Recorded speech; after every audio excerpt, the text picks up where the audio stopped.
ISKCON নেতাকে মুক্তি না দিলে ইন্ডিয়া সেনাবাহিনী বাড়াইব বাংলাদেশে। তার মানে বুঝতে আর বাকি নাই ইসকন ভারতের পাঠানো সক্রিয় জঙ্গি গোষ্ঠী। ইন্ডিয়া বাংলাদেশের চিকিৎসা বিষয় এগুলা বন্ধ করে দিব, বাংলাদেশকে পাকিস্তানের মতো পঙ্গু করে দিব।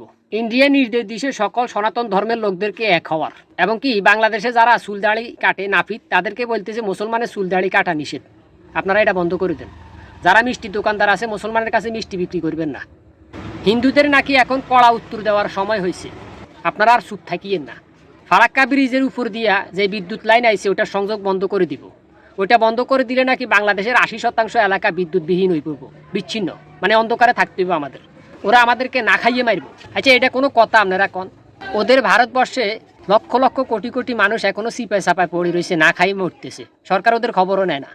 এখনো ওরা সিপা সাপায় হাগারে রেল লাইনের পাশে ক্ষেতের মধ্যে যায় আগে। আমরা যদি ইন্ডিয়া বিশালে যান বুঝবেন, দেখবেন রেল ট্রেনে করে যাইলে দেয়া যায় যেগুলো আগদু বইছে, এগুলো বড় বড়